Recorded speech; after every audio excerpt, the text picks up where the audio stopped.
Senza Galeazzi gli Abbagnale sarebbero stati gli Abbagnale. Il dibattito è aperto e i puristi non storcano il naso. Il medagliere sarebbe stato lo stesso, ma una cosa è vincere 2 ori olimpici consecutivi e perdere il terzo all'ultimo metro.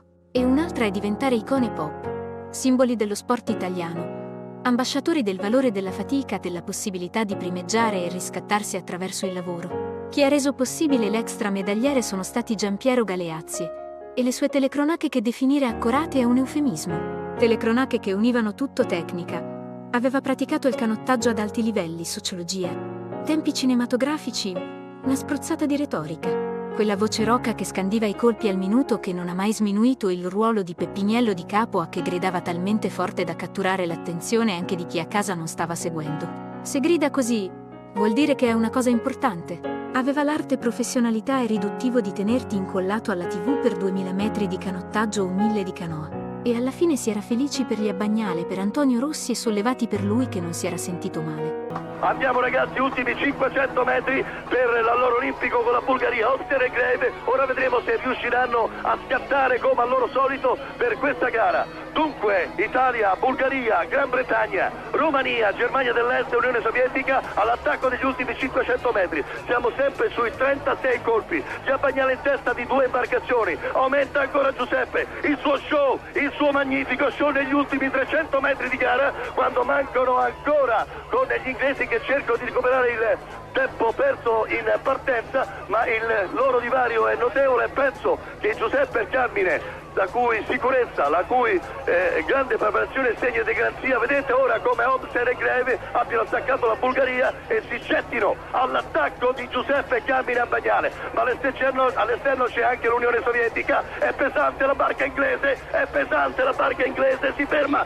C'è un pesce anche di Regre che va sulle boe, incredibile, con l'Unione Sovietica che va all'attacco della Gran Bretagna. Giuseppe Carmine, ultimi 250 metri, li distaccano dalla gloria immensa di una vittoria olimpica. Giuseppe Carmine Abbagnale in testa, si presentano a 150 metri dal traguardo. Attenzione alla Germania dell'Est all'interno, che sta attaccando proprio in questo momento un finale incredibile della Germania dell'Est, mentre Giuseppe e Carmine hanno patito un momento di blackout. Ci sono ancora 50 metri con la Germania dell'Est che sta rimanendo fortissimo. Reagisce comunque Giuseppe, che regge magnificamente, sta reggendo negli ultimi 10 colpi. Rinviene la Germania, ma la prua italiana è la prima a vincere davanti alla Germania dell'Est e vince davanti addirittura alla Gran Bretagna, che è solamente terza. Galeazzi non tornava mai a casa a mani vuote. La vecchia scuola di giornalismo, che poi in teoria dovrebbe essere eterna, porta qualcosa e andrei certamente in pagina o in video. E la sua borsa era sempre stracolma. L'idea di far fare le interviste a Maradona dopo il primo scudetto, nello spogliatoio del Napoli, è oltre la genialità. È arte moderna. Duettava di fino con Dino Viola, che era un po' il Montale del calcio. Si divertiva con Platini, non era mai deferente, nemmeno con l'avvocato. Firmò le 2 interviste più incredibili agli Edolmi e Bianchi, 2 taciturni che avevano appena vinto lo scudetto con la Roma e col Napoli. Li prendeva sotto braccio e non li mollava. I cartelloni fissi con gli sponsor non c'erano e nemmeno gli obblighi della Lega. Era alla matriciana, possiamo dire. Una matriciana sopraffina. All'epoca le statistiche e la tattica non si sapeva neanche cosa fossero. Qualcosina, un minimo, cambiò con Sacchi.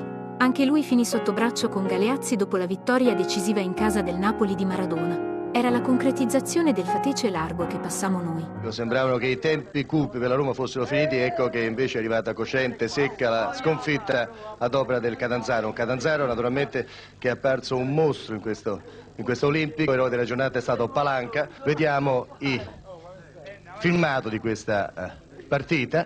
Se lo permettono naturalmente questi ragazzi un po' maleducati, comunque possiamo vedere le immagini. In questa ecco il primo gol di Palanca. Ed è un gol sul calcio d'angolo, è uno specialista Palanca su questi gol. Adesso vediamo l'azione del rigore della Roma ad opera di Zanini, che ha atterrato Rocca, ed è il rigore di Bartolomei. È il primo rigore in favore della Roma in questo campionato. Un tempo funzionava così: un microfono, la telecamera al seguito, senza dimenticare il tecnico col faretto, una buona dose di improntitudine. La scritta Rai, non c'era porta che rimanesse chiusa, nemmeno quella degli arbitri. Galeazzi era Galeazzi. Non cambiò nemmeno nel tempio dei perfettini il tennis. Rimase fedele al proprio schema. Adriano, rivincita, Adriano. Adriano, una rivincita. Una rivincita. Che ci dice Adriano? Che devo dire ormai?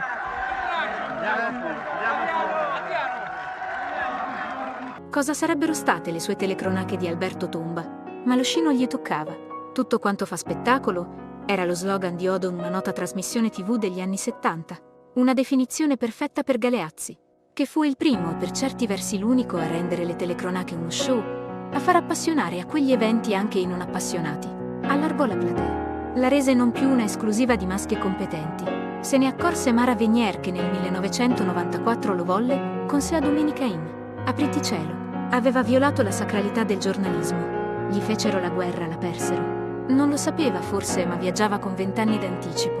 Dopo è stato tutto un provare a imitarlo, anche e soprattutto nell'enfasi della telecronaca. E lui adesso si urla anche per un gol in una partitella di quartiere. Mi dice Marco Mazzocchi che ci sono delle immagini che riguardano Materazzi, un attimo da guardare insieme. Guardiamo un po' cosa ha fatto Materazzi. Eccolo qua. Ecco. Ci siamo io e te 10 minuti fa e quello è Materazzi. Adesso andiamo a cercarlo. Mi sembra di essere tornato indietro ai tempi dello scudetto di Maradona negli Maradona spogliatoi. aveva già fatto la doccia. Sono degno. Evidentemente iniziavo la mia carriera con Maradona, la concludo con Materazzi che ha alzato la Coppa dell'Unità d'Italia. Sono contento di essere stato fradiciato da Materazzi. Comunque sono contento di aver vissuto una grande giornata di calcio e di sport. Innanzitutto la tua carriera continua. Sono romantico.